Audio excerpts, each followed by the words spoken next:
ከሰሃቦች ውስጥ እናቴና አይሻን ለዘይራት ሄድኩ ይላል። ስሄድ ቁርአን እየቀራች ደረሱ። አንድ አንቀጽ ላይ ደርሳለች። ፈመነ አላሁ ዐለይና ወወቃና ዐዛበ ሰሙም ይላል አንቀጹ። እሱም ደጋግማ ስትቀራው ሰማው። እያለቀሰች ነበር እናታችን አይሻ። ላቋርጣት አልኩና ይህን ቁርአንም አልነካውም ብዬ ገበያ ሄድኳል። መርካቶ ሂጄ ስራዬን ጨርሼ ነግጄ ስመለስ ቁርአን የሚቀራ ሰው ድምፅ ቤት ይሰማኛል። ተጠጋው።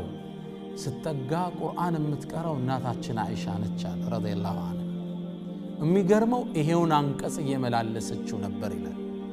ፈመነ አላሁ ዐለይና ወወቃና ዐዛበ ሰሙም።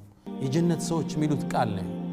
አላህም ጸጋውን በእኛ ላይ ችሮታውን ዋለ ካሳማሚው እሳት ማራቀን እያሉ የጀነት ሰዎች የአላህን ጸጋ ጀነት ውስጥ ነው የሚያስታውሱበት አንቀጽ ነው። ከነሱ ጋር ሁኜ ይሄን ለው ይሆን ነው የእናታችን አይሻ ጭንቀት። የነብዩ ሰለላሁ ዐለይሂ ወሰለም ባለቤት እኮ ነች።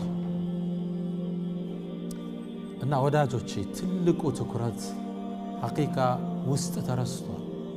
ጭንቀት ለውጫው ያምልኮ ሆኖ ውጭ ለምንሰራቸው ነገር ሆኖ ለውጭ እስልምና የሰጠው ቦታ አለ። ትልቁም ቦታ የሰጠው ግን አላ ኢነ ፊል ጀሰዲ ሙድገተን ስለ ቀልብ ነው፣ ስለ ውስጥ ነው።